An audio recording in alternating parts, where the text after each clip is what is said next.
नमस्कार दोस्तों, मैं ऋषि अमोक क्लासेस में आपका स्वागत अभिनंदन करता हूँ। दोस्तों, हम आपके लिए R O R O A R O के PYQ सीरीज लेकर आए हैं, जिसमें हम लोग जीएस और हिंदी के पुनर्वलोकन देख रहे हैं। जीएस में दोस्तों अब तक आपका हिस्ट्री और पोल्ट्री वाला सेगमेंट कंप्लीट हो चुका है और हिंदी में आपका अनेक शब्दों के एक शब्द कंप्लीट हो चुका है, जो आपके काव्य मैम करा रहे हैं। ठीक है दोस्तों, आप पता है आप जो एग्जाम देते हैं आपके लिए प्रीवियस ईयर का कितना बड़ा महत्व है। इसे आप प्रीवियस ईयर ना कहिए, बल्कि इसको बहुत बड़ा गाइडेंस या बड़का मास्टर बोलिए।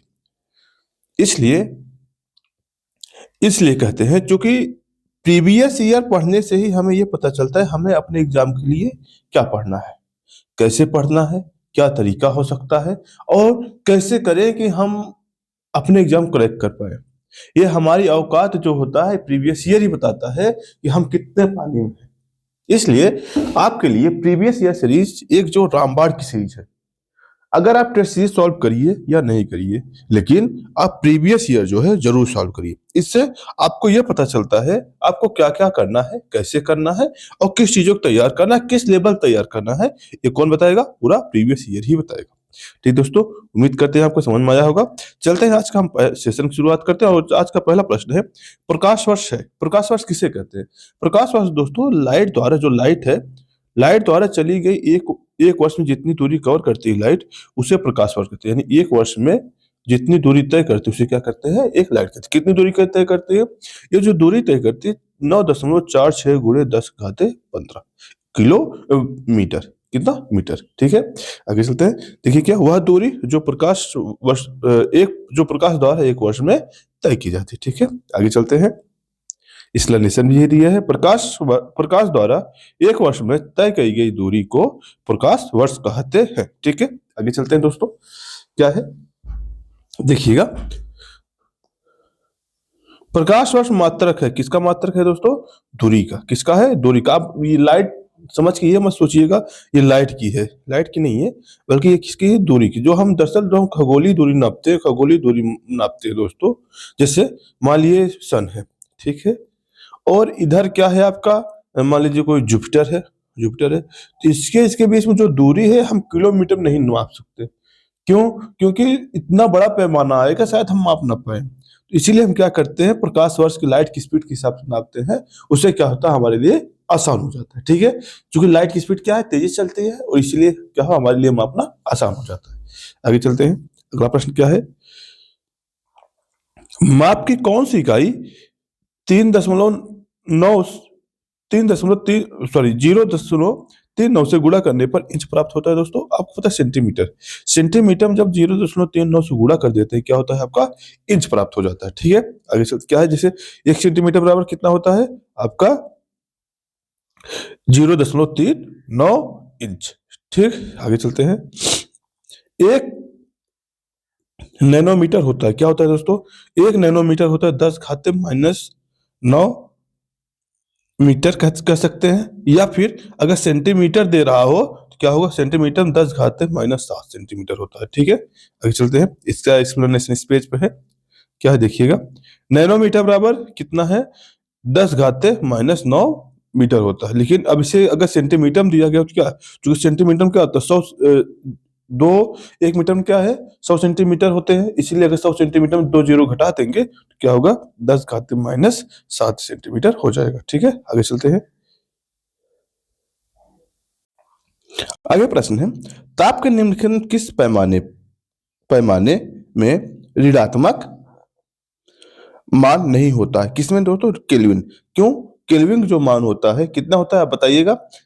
इसमें केल्विन का जो पैमान होता है तो 273, जो 273 केल्विन पे 0 डिग्री का वैल्यू होती है। यानी जब आप 273 केल्विन पाएंगे 0 डिग्री के मान पाएंगे। अब इसके जब बाहर जाएंगे तभी आपको क्या होगा, ये ऋणात्मक उसमें होता है। ठीक है, सेल्सियस, फारेनहाइट, र्यूमर और पैमाने का मान ऋणात्मक होता है, जबकि केल्विन क्या होता है, हमेशा ऋणात्मक नहीं। क्यों? क्योंकि जब 1 केल्विन की बात करेंगे, जब 1 केल्विन की बात करेंगे तो क्या होगा, यानी अब 1 केल्विन जब आ गए तो इसमें माइनस में चले गए, माइनस माइनस 273 डिग्री सेल्सियस हो जाएगा।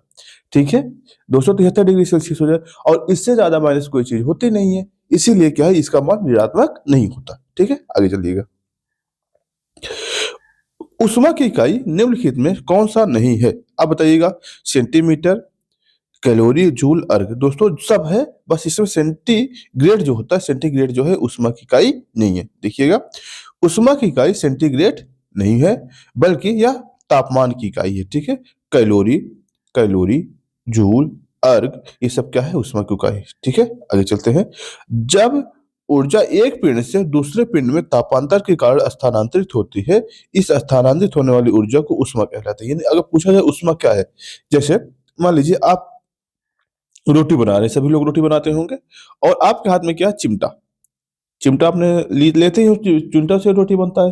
होता क्या है, कभी कभी आप जब टच करते होंगे तो ये क्या करते हैं कि जब ये चिमटा के एक छोर से लेकर दूसरे छोर तक क्या होती है, धीरे धीरे ताप पहुंचने लगता है। ठीक है, इसीलिए क्या कहा जाता है इसे? ये ऊष्मा का स्थानांतरण कहा जाता है। क्या कहते हैं? ऊष्मा का स्थानांतरण।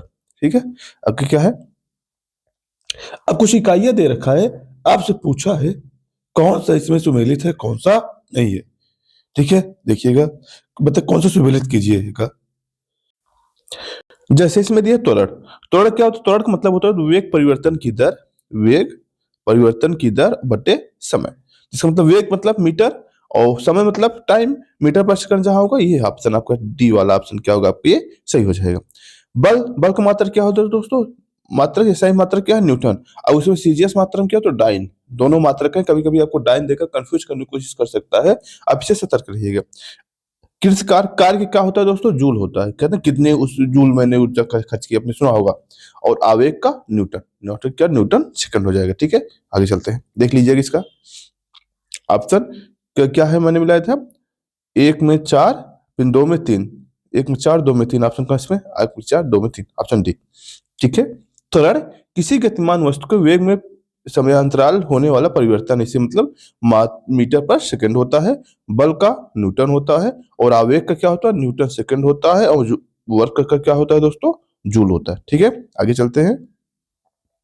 फिर से आप सामने दे दिया गया है, आपसे पूछा गया है कौन सा इसमें ऊष्मा का मतलब कि कौन सा इसमें इकाई दिया है, कौन सा इसका इसका चालन है। अब बताइएगा। कैलोरी, कैलोरी किसमें है? वाट, नॉट, नॉटिकल मील, ये सब क्या है? देखिएगा, जो आपका शक्ति पावर होता है, शक्ति को क्या कहते हैं हम? वाट। कितनी आसु शक्ति, शक्ति है, कितना पावर आपने सुना होगा, कितने वाट की क्षमता है, तो इसे क्या होता है? आपका शक्ति होती है, वाट होता है। ठीक है, यानी ए में आपका फोर ऑप्शन हो जाएगा। एम क्या होगा? फोर ऑप्शन हो जाएगा। उसके बाद क्या होता है? जो नॉट होता है दोस्तों, नॉट अब जो समुद्री जहाज चलते हैं, वो नॉट की स्पीड में चलते हैं। किस में चलते हैं? नॉट के स्पीड में चलते हैं। ठीक है, यानी बी में थ्री, बी में थ्री। नॉटिकल मील क्या होता है? इसमें समुद्री नौ स्वचालन के नॉटिकल मील यूज किया जाता है। अभी जस्ट हम लोगों ने देखा कैलोरी ऊष्मा के लिए यूज करते हैं। ठीक है, यानी एक में चार, दूसरे में तीन, चार तीन, यानी ऑप्शन सी आपका सही हो गया। अगर आप एक ही ऑप्शन आप मिला लेते, एलिमिनेशन देख लीजिएगा, अगर ए में फोर मिला लेते आपको, तो शायद ये क्वेश्चन आपके लिए सही हो जाता। ठीक है, आगे चलते हैं, देख लीजिए। शक्ति, शक्ति का मात्रक जूल होता है, जूल पर सेकंड होता है। देखिए वाट, जिसे वाट कहते हैं। ठीक है, नॉट समुद्री जहाज की गति होती है, देखिए मापने की इकाई है। नौ संचालन में प्रयुक्त दूरी को नॉटिकल मील कहते हैं। ठीक दोस्तों, आगे चलते हैं। और कैलोरी जो है ऊष्मा का मात्रक होता है। अब डार्सन में से किसका मापा जाता है? डाप्सन दोस्तों ओजोन को नापा जाता है। आपने पढ़ा होगा, पर्यावरण आपने पढ़ा होगा, पर्यावरण में जो ओजोन होता है, ओजोन को, क्षरण को जो नापा जाता है, किसके द्वारा नापा जाता है? इसी के द्वारा मापा जाता है। किसे? डाप्सन के द्वारा ही। ठीक है, आगे चलते हैं। तो जब दिखा ना कि उसमें अपने आपने पढ़ा होगा कि 330 डाप्सन से कम होने पर ओजोन क्षरण माना जाता है, ओजोन छिद्र माना जाता है ना, तो इसे ओजोन से मापा जाता है। आगे चलिएगा। ये डाप्सन ओजोन की सांद्रता की माप है। ठीक है, आगे चलते हैं। फिर है अगला प्रश्न है मापक यंत्र और पैमाना। इससे संबंधित जो प्रश्न बने हैं इसको देखते हैं। जैसे पूछा ए मीटर, ए मीटर किसका है? ए मीटर हाइप्रो हाइग्रोमीटर, स्प्रिंग टूला, बैरोमीटर। बैरोमीटर दोस्तों आपको पता है दाब का है, यानी डी में वन। क्या डी में वन किसी ऑप्शन में? दो प्रश्न हो गया। ठीक है, चलिए। अब मीटर जो होता है दोस्तों, जो विद्युत धारा होती है, ये विद्युत धारा इसके लिए मापा जाता है। विद्युत धारा मतलब ए में थ्री, ए में थ्री। ठीक है, हाइग्रोमीटर जो होता है दोस्तों, हाइग्रोमीटर जो वायुमंडल में आर्द्रता होती है, वायुमंडल में जो आर्द्रता होती है उसके लिए यूज किया जाता है। और स्प्रिंग टूला भार के लिए। आपने जब आप बच्चे रहे होंगे तो आपको स्प्रिंग से वेट तोला जाता रहा होगा। ठीक है, चलते हैं आगे। देखिएगा क्या है, एक में थ्री, एक में थ्री, बी में फोर, ए में थ्री, बी में फोर, ऑप्शन आपका बी आपका सही हो गया। देखिएगा, एमीटर किसी विद्युत परिपथ में प्रवाहित होने वाली विद्युत धारा का मापन है, क्रिया है। हाइग्रोमीटर वायुमंडल की आपेक्षिक आर्द्रता को मापते हैं, ठीक है। स्प्रिंग तुला से किसी वस्तु के भार के मापन किया जाता है, जो कि बैरोमीटर वायुदाब में मापा जाता है, ठीक है। आगे चलते हैं, अगला क्या है, निम्नलिखित में से किसे 1500 सेल्सियस से अधिक ताप पर मापने हेतु प्रयोग किया जाता है। आप बताइएगा दोस्तों, किसको लिए किया जाता है। इसमें जो थर्मामीटर को जो मापन क्षमता होती है कितना होता है, इसकी क्षमता होती है केवल 42 डिग्री, 35 से 42 डिग्री सेल्सियस तक, ठीक है। इसका जो पायरोमीटर जो विकिरण विकिरण उष्मा पे आधारित होती है, इसका जो मापन होता है 1500 डिग्री सेल्सियस से अधिक मापा जाता है। इसीलिए जो सूर्य वगैरह का जो तापमान होता है उसको मापने के लिए इसी का प्रयोग करते हैं। ये स्टीफन एक वैज्ञानिक थे, स्टीफन के नियम पर आधारित है, ठीक है। ये चीज ध्यान दीजिएगा। आगे चलते हैं, अगला प्रश्न है, ये दिया ना, 1500 डिग्री सेल्सियस से अधिक ताप मापने हेतु पायरोमीटर का प्रयोग किया जाता है और यह स्टीफन के नियम पर आधारित है, ठीक है। निम्नलिखित में कौन सा स्टेटमेंट सही है। पहला है थर्मो थर्मोरिस्टर इलेक्ट्रोथर्मोमीटर और संधारित्र थर्मामीटर। उसके बाद क्या है, देखिएगा आगे पेज पर ऑप्शन है, क्या है, बाइपोलर जंक्शन ट्रांजिस्टर, दिष्टकारी या डक्शन डायोड या आवर्धक। क्या है दोस्तों, इसका ऑप्शन ए ही सही है। क्या है, थर्मो रेसिस्टर जो होता है इलेक्ट्रॉनिक थर्मामीटर होता है, ठीक है। आगे चलते हैं, क्या इसका व्याख्या देख लीजिएगा। थर्मोरेसिस्टर का एक उपकरण है जो इलेक्ट्रॉनिक थर्मामीटर के भांति काम करता है। यह उपकरण तापमान परिवर्तन के साथ होने वाले प्रतिरोध को भी बतलाता है, ठीक है। आगे चलते हैं, राडार राडार उपयोग में आता है, किसके उपयोग में आता है बताइए। प्रकाश तरंगों के द्वारा वस्तुओं को पता लगाने में, ध्वनि तरंगों द्वारा परावर्तित कर वस्तुओं को पता लगाने में, रेडियो तरंगों द्वारा वस्तुओं की स्थिति ज्ञात करने में, या फिर वर्षा वर्षा करने वाले बादलों के पीछा करने में।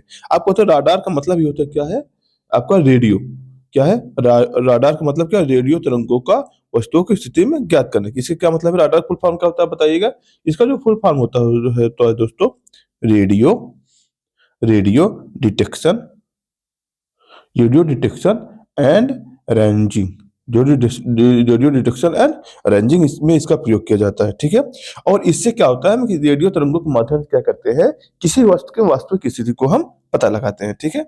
देखिएगा क्या है इसका एक्सप्लेनेशन। राडार वस्तुओं राडार मूलतः एक संक्षिप्त रूप है जिसका पूर्ण रूप क्या होता है, ये दे रखा एक्सप्लेनेशन। रेडियो डिटेक्शन रैंकिंग यह वस्तुओं के पता लगाने की एक प्रणाली है जो सूक्ष्म तरंगों का उपयोग करती है। इसके द्वारा रेडियो तरंगों के माध्यम से दूरी की वस्तुओं की स्थिति, ऊंचाई, दिशा, गति को ज्ञात करने में की जाती है। आगे है अगला प्रश्न है दोस्तों, आपसे जो पूछा है द्रव्यमान, बल, त्वरण, कार्य और ऊर्जा समय से संबंधित जो भी प्रश्न बने हैं आपसे, इसके बारे में पूछा जाता है। एक ट्रेन जैसे ही चलना आरंभ करती है उसमें बैठे यात्री सिर पीछे की ओर झुक जाते हैं, किसके कारण कर होता है दोस्तों। अगर आपने पढ़ा है न्यूटन का रूल, जो न्यूटन का प्रथम रूल है, न्यूटन का प्रथम रूल जो रूल है, उसमें कौन सा रूल है न्यूटन के प्रथम वाले रूल में, अब बताइएगा। इसे कहते हैं जड़त्व का नियम। क्या कहते हैं, जड़त्व का नियम। जड़त्व का नियम क्या था, जड़त्व का नियम ये था कि अगर जो वस्तु विरामावस्था में है तो वह विरामावस्था में रहना चाहेगी, और जो वस्तु गतिशील अवस्था में है तो क्या करेगी, गतिशील अवस्था में रहनी चाहिए, और तब तक रहेगी जब तक उस पे कोई बाह्य बल न लगाया जाए।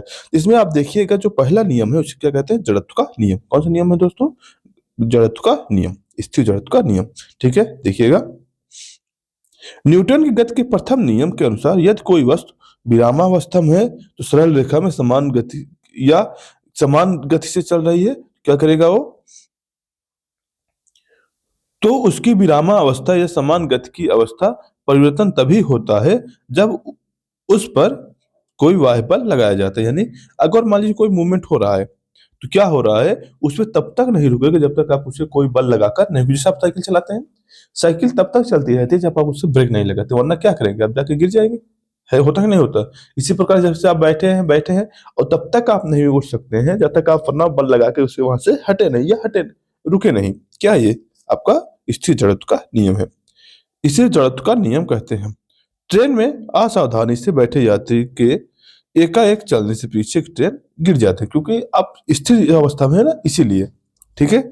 इस कारण इसका कारण यह है कि यात्री शरीर का निचला हिस्सा गाड़ी के संपर्क में है, जबकि गाड़ी के साथ साथ चलने लगता है, परंतु ऊपरी हिस्सा जड़त्व के कारण विरामावस्था में ही बना रहता है। फलतः यात्री शरीर के ऊपरी हिस्से को क्या कर सकता है और झुक जाता है। इसका मतलब क्या है?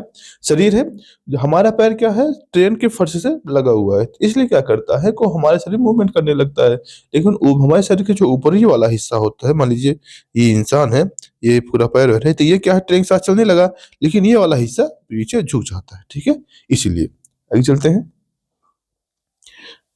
प्रत्येक क्रिया के लिए एक समान प्रतिक्रिया होती है। यह नियम किसने दिया था? न्यूटन ने दिया था। इसे क्या कहते हैं? इसी नियम कहते हैं क्रिया प्रतिक्रिया का नियम। इसे क्या कहते हैं दोस्तों? क्रिया क्रिया प्रतिक्रिया क्रिया प्रतिक्रिया का नियम। ठीक है, किसने दिया था? न्यूटन ने दिया था। ठीक है, और न्यूटन का तीसरा रूल था ये, क्या? न्यूटन के क्रिया प्रतिक्रिया के नियम भी कहते हैं गति के तृतीय नियम के अनुसार जब कभी एक वस्तु दूसरे वस्तु पर बल लगाती है तो दूसरी वस्तु भी पहली वस्तु पर के बराबर क्या करती है? विपरीत दिशा में बल लगाती है। ठीक है, आगे चलते हैं। क्या है? गुरुत्वाकर्षण सार्वभौमिक नियम प्रतिपादित किया किसने किया था दोस्तों? वही न्यूटन महोदय जी थे। जब उनके ऊपर सेब गिरा तो उन्होंने क्या किए थे? न्यूटन का नियम प्रतिपादित किया था। गुरुत्वाकर्षण का नियम क्या किया था उन्होंने? प्रतिपादित किया था। ठीक है, चलते हैं। ऑप्शन क्या है इसका? न्यूटन। देखिएगा, गुरुत्वाकर्षण के सार्वभौमिक नियम का प्रतिपादन न्यूटन ने किया था। ठीक है, इस नियम के अनुसार दो पिंडों के बीच लगने वाला आकर्षण बल का परिणाम उन पिंडों के द्रव्यमान के गुणनफल के समानुपाती और उनके बीच दूरी के व्युत्क्रमानुपाती होता है। ठीक है, आगे चलते हैं। इसका मतलब क्या है? इसका उन्होंने फार्मूला बताया। क्या कहा? यह बराबर G × M अपान आर का स्क्वायर। इसका क्या मतलब? कहा कि जो बल लगेगा, ये एफ मतलब बल लगेगा, वो गुरुत्वाकर्षण के मल्टीप्लाई होगा और द्रव्यमान के मल्टीप्लाई में होगा। जबकि मतलब जी क्यों लिखा गया? पहले यहाँ जी ना होकर एक अनुपात का साइन लगाया गया। अगर आप साइंस पढ़े होंगे, अनुपात समान अनुक्रम अनुपाती का साइन लगाया गया था। बाद में इसका जी जो है कांस्टेंट बनाया गया। ठीक है, जो हर जगह लगेगा इसीलिए। और क्या होता है ये जो बल लगता है? द्रव्यमान का क्या होगा? गुणनफल होगा। द्रव्यमान का गुणनफल के समानुपाती, और समानुपाती मतलब ये वाला साइन है, और उनके बीच जो दूरी होगी आर के बीच का अनुपाती होती है। इसका क्या मतलब है? जैसे जैसे हम आर का मात्रा बढ़ाए जाएंगे, उससे क्या, आर का मतलब क्या? पृथ्वी की रेडियस, पृथ्वी का रेडियस, पृथ्वी की त्रिज्या, पृथ्वी की त्रिज्या से जैसे जैसे हम आर का मान बढ़ाते चले जाएंगे, वैसे वैसे क्या होगा? हमारा फोर्स कम होता जाएगा। और जैसे जैसे हम आर की मान घटाते जाएंगे, क्या होगा? वो फोर्स हमारा बढ़ता जाएगा। ठीक है, यानी पृथ्वी की जितना त्रिज्या घटेगी उतना ही ज्यादा क्या होगा? आपके बल की मात्रा बढ़ती जाएगी। ठीक है, आगे चलते हैं। उम्मीद करते हैं आपको समझ में आया होगा। जब जब कोई जहाज नदी से निकलकर सागर में प्रवेश करता है तो उससे कुछ ऊपर उठ जाता है। ठीक, सागर के तल पर घनत्व नदी के तल के घनत्व से अधिक है। बिल्कुल, उठने का एक बड़ा रीजन ये होता है दोस्तों, क्योंकि जो सागर का जल होता है, सागर के जल को नमकीन होता है। क्या होता है? नमकीन होता है। नमकीन होने की वजह से क्या होता है? उसका जो घनत्व होता है नदी के पानी का, जल के जो नदी वाला पानी है, नदी के पानी से अधिक होता है। इसीलिए क्या होता है? नदी के अधिक होता है, इसीलिए क्या करता है, नाव जब समुद्र में उतरती है वह ऊपर आ जाती है। ठीक है, देखिएगा, इसका मतलब इसमें क्या होगा? इसमें कथन और कारण दोनों सही है। कथन और कारण दोनों सही है, उसका व्याख्या भी करता है। देखिएगा, नदी के जल के घनत्व की अपेक्षा समुद्र के खारे पानी के घनत्व अधिक होता है। इसलिए समुद्र के जल में जहाज के प्रवेश करने से अधिक प्लावन बल लगने लगता है, जिससे जहाज पर कुछ ऊपर उठ जाता है। ठीक है, समझ में आएगा। प्लावन बल जानते हैं हम क्या है? प्लावन बल में यह होता है जब कोई वस्तु किसी पानी में जाती है, मान लीजिए पानी है, और पानी है, ये वस्तु, इसमें कोई गेंद है, इस पे गिरी, जैसे गिरी तो जैसे कुछ फोर्स ये लेकर आया होगा, इसने जल ने भी कुछ फोर्स लगाया, जो फोर्स जल लगाते हुए ऊपर की तरफ भेजने भेजने के लिए उसे हम प्लावन बल कहते हैं, जिसकी वजह से वो वस्तु कोई तैरती है। ठीक है, उम्मीद करते हैं आपको समझ में आ रहा होगा। चलते हैं आगे। अगला प्रश्न दोस्तों, निम्नलिखित में से कौन सी सदिश राशि है? अब बताइएगा सदिश राशि किसमें होती है? अब इसमें कई सदिश राशि, सदिश राशि आप शायद जानते होंगे, नहीं जानते हो तो मैं समझाता हूँ आपको। सदिश राशि कहते हैं किसे? सदिश राशि वह होती है दोस्तों जिसमें आपका परिणाम के साथ साथ दिशा हो, परिणाम हो, परिणाम हो प्लस दिशा भी का भी जरूरत हो। मान लीजिए उसके लिए क्या करेंगे हम, सदिश राशि की प्रयोग करेंगे। क्या? जैसे विस्थापन, विस्थापन के क्या विशेषता कहा जाता है? वस्तु का विस्थापन इंटू डायरेक्शन, डायरेक्शन दिया जाता है ना, विस्थापन इंटू डायरेक्शन दिया जाता है। लेकिन चाल के लिए दिशा की जरूरत नहीं है, और दूरी के लिए दिशा की जरूरत नहीं है, और चाल के लिए भी क्या, समय के लिए भी क्या है, दूरी की जरूरत नहीं है। क्या है? अदिश राशियां हैं। क्या है? ये अदिश राशियां हैं। ठीक है। और कौन कौन सी आपके मतलब सदिश राशि हो सकती है? सदिश राशि में अगर आप देखेंगे और क्या हो सकता है आपका, जैसे संवेग हो सकता है, बल हो सकता है। बल बराबर क्या होता है? बल बराबर क्या होता है आपका? विस्थापन और वस्तु की दिशा में विस्थापन, है ना, फोर्स इंटू बल के मतलब क्या होता है उसका, अरे यार, द्रव्यमान बराबर बराबर क्या होता है? एम एम इंटू ए, या एम इंटू डी कभी कभी कहा जाता है। या मतलब कि द्रव्यमान, द्रव्यमान का क्या होता है, किसी वस्तु को दिशा में क्या विस्थापन कहा जाता है। ठीक है। और उसके बाद क्या आ जाएगा? त्वरण आएगा। ये सब क्या है? आपकी अदिश राशियां है, बार बार याद आते हैं एग्जाम में, इसे ध्यान दीजिएगा। ठीक है। वह भौतिक राशियां जिसमें परिणाम और दिशा दोनों ही होते हैं उसे क्या कहते हैं? सदिश राशि कहा जाता है। जिससे संवेग, बल, त्वरण, विस्थापन आदि क्या है, किसी वस्तु को निश्चित दिशा के चली जाती है, इसलिए विस्थापन है। ठीक है, आगे चलिएगा। दो समान द्रव्यमान की वस्तुओं की गतिज ऊर्जा अनुपातः 4:9 है। ठीक है। उनके वेगों का अनुपात क्या होगा? वेग का अनुपात क्या होगा दोस्तों, आप बताइएगा। इसका जो वेगों का अनुपात होगा 2:3 होगा। कितना होगा? 2:3 होगा। क्यों?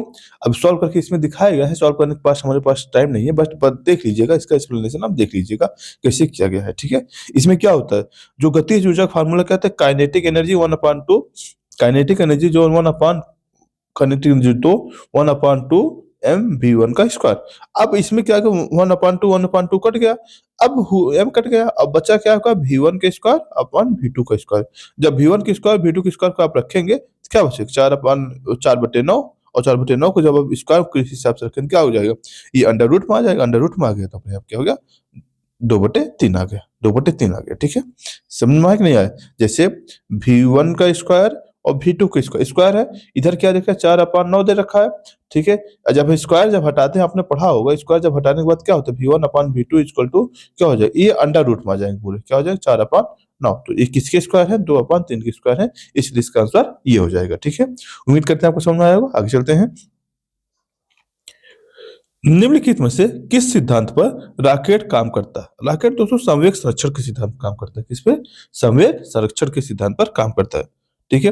बर्नौलिक प्रमेय क्या है? बर्नौलिक प्रमेय ये होता है जिसमें आप जो जल घनत्व जो आपको मूव करता है उससे संबंधित है। ठीक है। आगे चलते हैं। रॉकेट संवेग संरक्षण के सिद्धांत पर कार्य करता है। रॉकेट में गैस अत्यधिक वेग से पीछे की ओर क्या होती है? निकलती है, और रॉकेट को आगे की ओर ढकेलती है। ठीक है। आगे चलते हैं। ये किसका नियम है? संवेग संरक्षण का नियम। ये भी न्यूटन का ही रूल है। आगे क्या है? स्थूल पदार्थ है कह रहा है। अब इसके बारे में जो प्रश्न बने हैं उसके बारे में देखते हैं कौन कौन सा प्रश्न आपके लिए बना है। क्या है देखिएगा। मोबाइल तथा ऑटोमोबाइल में भारतीयों को विशेष रूप से ग्रामीण क्षेत्र के लोगों के सामाजिक जीवन में निम्नलिखित किसके संबंध क्रांति ला दी? किसके संबंध क्रांति लाई दोस्तों? पहला ऑप्शन क्या है आपका? लोगों के आवागमन के संबंध में, लोगों के जुड़ाव के संबंध। बिल्कुल, ये दोनों स्टेटमेंट बहुत अच्छे। जब से हमारे यहाँ मोबाइल आया है क्या है, इस संचार के माध्यम से या कम्युनिकेशन का माध्यम बढ़ गया, लोगों में संवाद होने शुरू हो गया। लोगों को संवेदनशीलता नहीं, संवेदनशीलता भारत में ऐसी चीजें है नहीं। ठीक है। आगे चलते हैं। इसमें आपको बताना है कौन सा ऑप्शन सही है। नेक्स्ट पेज पाइएगा। इसमें 1 और 2 दोनों ऑप्शन सही है, तीसरा ऑप्शन इसमें गलत है। ठीक है। देखिएगा। मोबाइल फोन के जहां लोगों के जुड़ाव से संबंधित क्रांति आई है, वहीं ऑटोमोबाइल क्रांति में क्या आवागमन में नए नए साधन प्राप्त हुए। ठीक है। आगे चलते हैं। कौन सा पेट्रोलियम परिष्करण का उत्पाद है? अब बताइएगा कौन सा है दोस्तों? इसमें चारकोल है, या फिर पेट्रोल है, कोयला है, एस्फाल्ट है। इसमें क्या है? एस्फाल्ट। एस्फाल्ट जो है क्या है? परिष्करण का उत्पाद है। कैसे? जो परिष्करण होता है पेट्रोलियम निरंतर प्रभाजी आसवन द्वारा जो औद्योगिक उपयोग के विभिन्न उत्पादों से प्राप्त की जाती है, यह प्रक्रिया परिष्करण कहलाता है। और एस्फाल्ट का उत्पाद पेट्रोलियम का परिशोधन के दौरान होता है। ठीक है, आगे चलते हैं। जिसके आप इसको फ्रैक्शनल डिस्टिलेशन कहते हैं। मैं आपको इंग्लिश वर्ड अगर आप जानना चाहते हैं इसे फ्रैक्शनल क्या कहते हैं? फ्रैक्शनल डिस्टिलेशन कहते हैं। फ्रैक्शनल डिस्टिलेशन जब जो पेट्रोलियम वगैरह का परिष्करण किया जाता है उसमें मतलब रिफाइन परिष्करण मतलब रिफाइनिंग करिए क्या? रिफाइनरी कहते हैं। अब उसमें क्या होता है फ्रैक्शनल डिस्टिलेशन में? इसमें जो तत्व मिले होते हैं दोस्तों, जो क्रूड ऑयल होता है, क्रूड ऑयल में क्या होता है? जैसे पेट्रोलियम है, नेफ्था है, डीजल है, केरोसिन है, ये हर की अपनी श्रेणियां बनी हुई हैं। तो होता क्या है, सबकी बॉइलिंग पॉइंट अलग-अलग है। तो उसको जब हीट किया जाता है, जैसे-जैसे जो अपने बॉइलिंग पॉइंट पे होते हैं, वैसे वो भाप बन के अपना अलग होते चले जाते हैं, ठीक है? इसे क्या कहा जाता है? Fractional distillation. उम्मीद करते हैं समझ में आया होगा आपको, ठीक है? बहुत ज़्यादा नहीं समझा सकते। आपको मैं जब साइंस की सीरीज लेकर आऊँगा, उस समय आप देखिएगा इसको, ठीक है? आगे चलते हैं। एक भारहीन गुब्बारे में 200 ग्राम जल भरा गया है। इस जल का भार होगा, अब बताइएगा इस जल का भार कितना होगा? भारहीन जब गुब्बारा है तो उसमें भार कितना होगा? शून्य होगा। क्या होगा? जल का भार कितना होगा? शून्य होगा। क्यों होगा? जब कोई वस्तु जल में आंशिक या पूर्ण रूप से डुबोई जाती है तब उसके भार में कमी आ जाती है, ठीक है? यह भाषी कमी उसके द्वारा हटाए गए भार के बराबर होती है। चूंकि गुब्बारे के में जल के अंदर है, इसके ऊपर और उपलावन बल लगता है। आपने एक सिद्धांत पढ़ा होगा, आर्किमिडीज का सिद्धांत। मैं आपको पढ़ा देता हूँ क्या? आर्की आर्किमिडीज आर्किमिडीज महोदय ने ये कहा था, जब कोई वस्तु जल में उतरती है तो उसपे कौन सा बल लगता है? उसपे उत्प्लावन बल लगता है। कौन सा? उत्प्लावन बल लगता है। उत्प्लावन उत्प्लावन में जो बल होता है दोस्तों, वो वही बल होता है जो वस्तु का भार होता है उसके द्वारा जो हटाया जाता है। जितना हटाया जाएगा वस्तु का भार, डिस्प्लेसमेंट किया जाएगा पानी को, उसके भार के बराबर होता है। चूंकि गुब्बारे का भार कितना है? 200 ग्राम है। यह क्या किया? 200 ग्राम ही क्या किया? पानी को हटाया है, ठीक है? जब 200 ग्राम पानी हटाया तो इसलिए गुब्बारे का भार क्या हो गया? शून्य हो गया। उम्मीद करते हैं आपको समझ में आया होगा। आगे चलते हैं।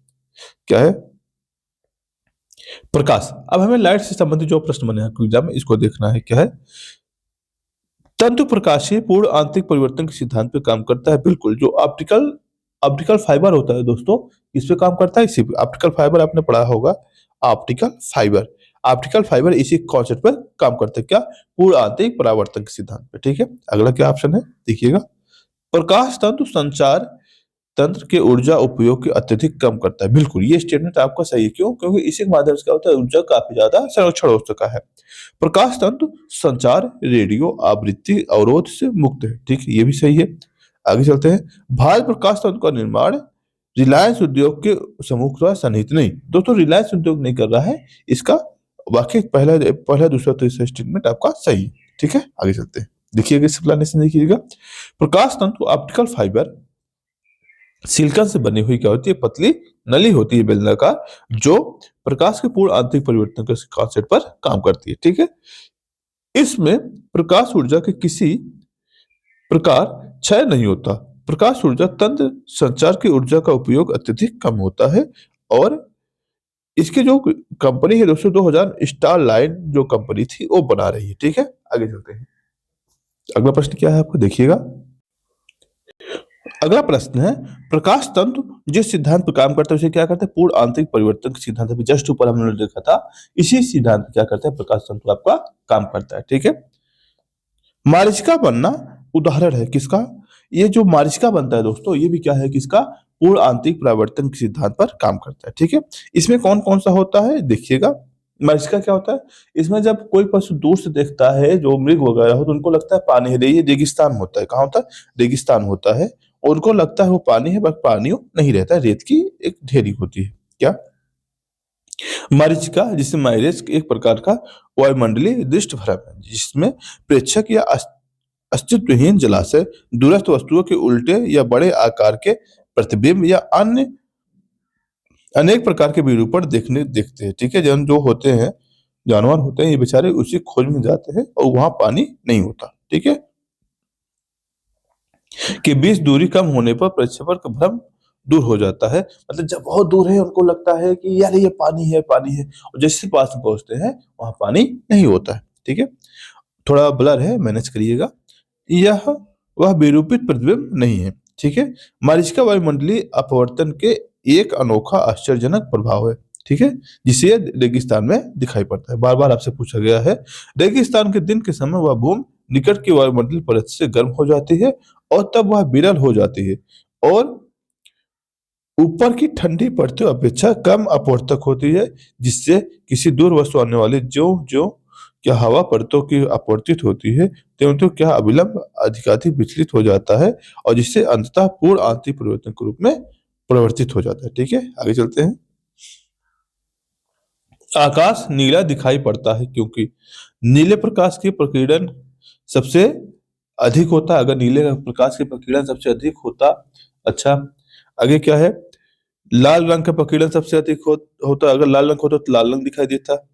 नीले रंग में वातावरण में अवशोषण कम होता है, अच्छा, और लाल प्रकाश के वातावरण में अवशोषक अधिक होते नहीं। दोस्तों, जो नीला रंग होता है इसका प्रकीर्णन अधिक होता है। प्रकीर्णन आप जानते होंगे, प्रकीर्णन का मतलब होता है जब लाइट कोई चलती है, कहीं से चलिए, सोर्स से चलिए, सन से चलिए, होता है क्या, बीच में जो धूल कण वायुमंडल होते हैं इसकी वजह से क्या होता है, ये विचलित हो जाती है, यानी कई मार्ग में बदल जाती है। इसी वजह से क्या होता है, लाइट का प्रकीर्णन होने लगता है, ये फैलने लगती है। ठीक है, इसीलिए होता है। ठीक है, आगे चलते हैं, एक्सप्लेनेशन देख लीजिएगा क्या है। खतरे का सिग्नल लाल रंग का बनाया जाता है, क्यों? क्योंकि इसका एक बड़ा रीजन ये है, इसका प्रकीर्णन सबसे कम है। लाल रंग का जो होता है इसका प्रकीर्णन सबसे कम होता है। फिर क्या है, तथा यह दूरी से सर्वाधिक स्पष्ट दिखाई देता है। ठीक है, दूर से मतलब बहुत स्पष्ट दिखाई देता है। वायु वायु के कण में कम विकृत होने वाला लाल रंग व्यक्ति के अधिक मात्रा में पहुंचता है। इसका मतलब क्या है कि सबसे ज्यादा क्या है आपका, यही है, विकिरण वाले रंगे हैं जो अपने आप को फैलाते हैं। अगर ये भी फैल जाता तो शायद लाल रंग हमें दिखाई नहीं दे पाता। ठीक है, यानी जिसकी तरंग दैर्घ्य अधिक होती है उसका विकिरण कम होता है। ठीक है, आगे, उद्देश्य की पूर्ति करता है। नीले रंग के सबसे सबसे ज्यादा होता है प्रकीर्णन, क्योंकि सूर्योदय और सूर्यास्त के समय सूर्य की किरणें सर्वाधिक दूरी तय करती हैं और जब प्रकाश के सबसे अधिक लाल लाल रंग हमारे पास पहुंचता है। आपने देखा होगा ना, सुबह और शाम लाल रंग अधिक होता है। क्यों? क्योंकि लाइट की दूरी जो होती है इसका प्रकीर्णन कम होता है, बहुत दूरी तक ये ट्रेवल कर पाती है। इसके कारण हमें सूर्य क्या करता है, लाल दिखाई देता है।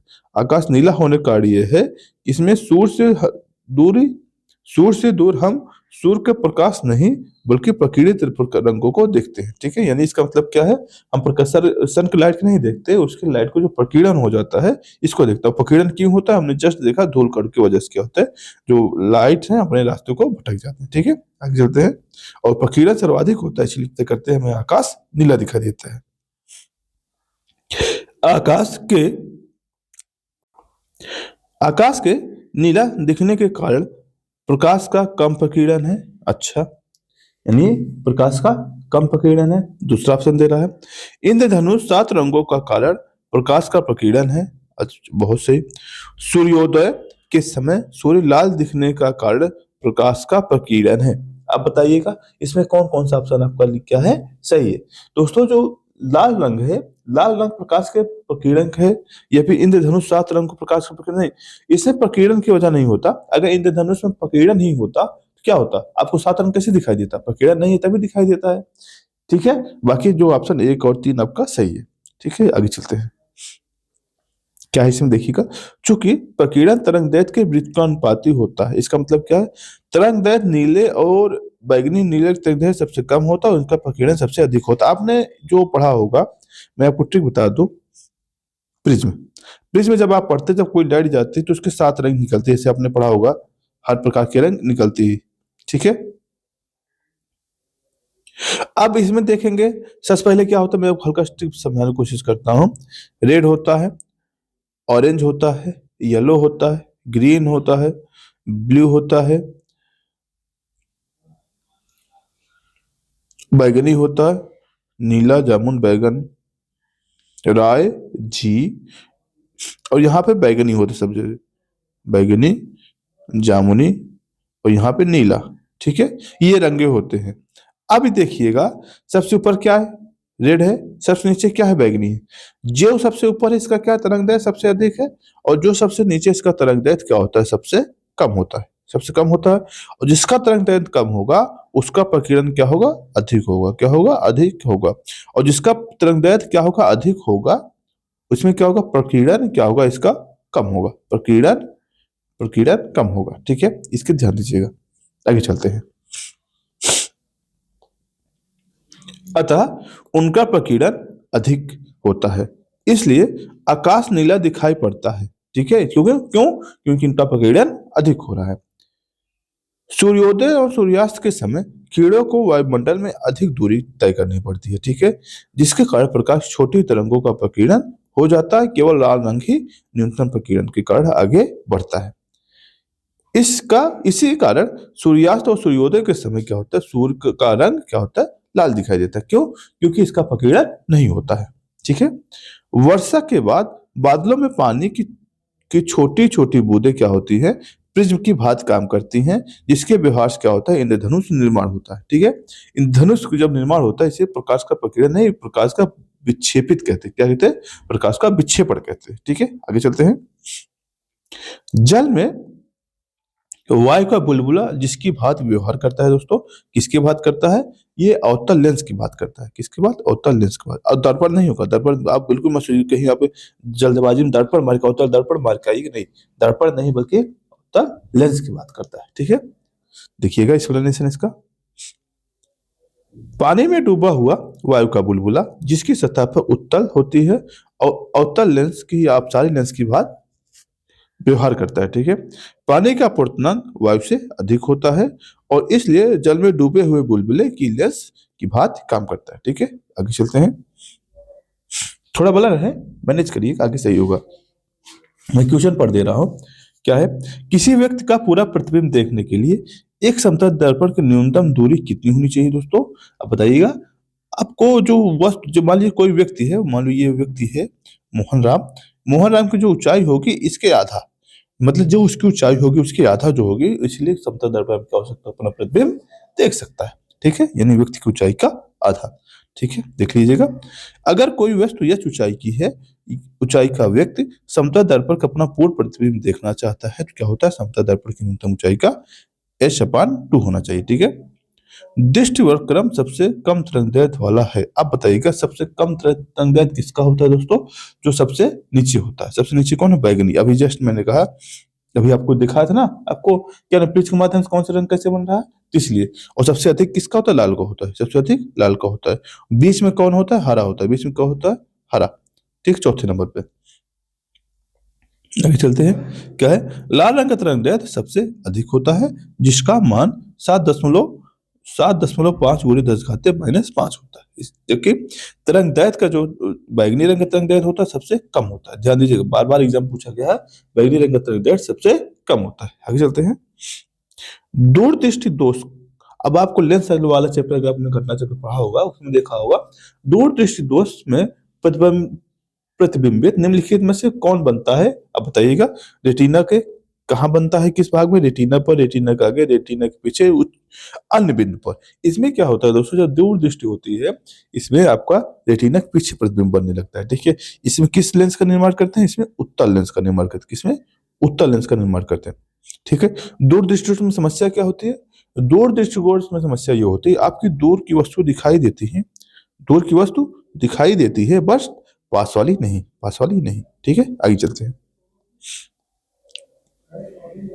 दूर दृष्टि रोग से पीड़ित कोई व्यक्ति दूर की वस्तुओं को स्पष्ट रूप से देख सकता है, परंतु निकट रखी वस्तुओं को सुस्पष्ट नहीं देख पाता। ऐसे दोष मुक्त युक्त व्यक्ति को निकट बिंदु के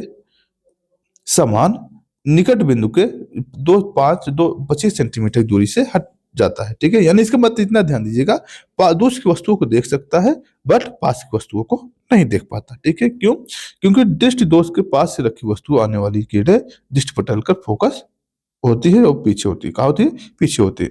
आगे चलिएगा, अगला प्रश्न क्या है, ऐसे चलते हैं, थोड़ा सा समझ में आएगा। क्या इसमें, सफेद प्रकाश उपस्थित निम्नलिखित रंगों में से कौन सा रंग शीशा या प्रिज्म द्वारा सबसे कम विचलित होता है। अब देखिए कि जिसका तरंगदैर्घ्य सबसे अधिक होगा उसका विचलन सबसे कम होगा। ठीक है, तो तरंगदैर्घ्य किसका अधिक है सबसे ज्यादा? लाल रंग का। लाल रंग का तरंगदैर्घ्य सबसे अधिक है, इसलिए इसका विचलन सबसे कम है। ठीक है, उम्मीद करते हैं आपको समझ में आएगा। देखिएगा, निर्वात अथवा वायु में विभिन्न रंगों का प्रकाश का वेग एक समान है, किंतु अन्य पदार्थ में भिन्न भिन्न होता है। ठीक है, किसी किसी पदार्थ का अपवर्तनांक विभिन्न रंगों में प्रकाश के लिए भिन्न भिन्न होता है। यानी कि जो लाइट का अपवर्तनांक समझते हैं ना, जैसे इधर आया, ये इस माध्यम से इस माध्यम गया, फिर ये इधर चला गया। अपने अभिलंब से झुक जाना, अभिलंब से दूर चला जाना। होता क्या है, इसमें कांच या शीशे के बैंगनी रंग के प्रकाश का वेग सबसे कम होता है तथा लाल रंग में प्रकाश का वेग सर्वाधिक होता है। ठीक है, आगे चलते हैं। इस कारण प्रिज्म में गुजरने पर सफेद रंग उपस्थित विभिन्न रंगों में लाल रंग सबसे कम और बैंगनी रंग सबसे अधिक प्रकीर्णित होता है या विचलित होता है। आगे चलते हैं, मतलब विचलित होता है, प्रकीर्णित खैर गलत होगा, विचलित होता है। ठीक है, निम्नलिखित में से कौन सा कथन सही नहीं है? क्या है? मनुष्य कान 1000 हर्ट्ज पर सबसे अधिक सुग्राही होता है। अब बताइए कि क्या स्टेटमेंट सही है कि नहीं सही है? ठीक है, आपको जो मनुष्य की आंख लाल रंग के लिए सबसे अधिक सुग्राही होती है। सुनने की क्षमता 1/10 सेकंड होती है। दृष्टि क्षमता 1/16 सेकंड होती है। दोस्तों, इसमें जो सही है, सही नहीं है, इसमें आप स्टेटमेंट जो होता है, जो पहला ऑप्शन इसमें दिया है, मनुष्य की क्षमता कितनी होती है सुनने की? 20,20,000 होती है। यानी स्टेटमेंट आप क्या है, सही है पहला वाला। दूसरा का मनुष्य के लंग लाल रंग के लिए सुग्राही नहीं, ये नहीं है, ये स्टेटमेंट आपका गलत है। बाकी क्या स्टेटमेंट आपका सही है? ठीक है, क्या है?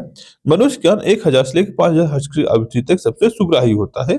मनुष्य की आंखें जो पीले और हरे रंग के लिए सबसे सुग्राही होती है। ठीक है, हमारे कानों द्वारा सुनी गई ध्वनि का प्रभाव हमारे मस्तिष्क और 1 सेकंड में 1/10वें भाग पर तक बना रहता है। यानी जो हम कान सुनते हैं, हवा सुनते हैं, कितना 1/10 भाग तक रहता है।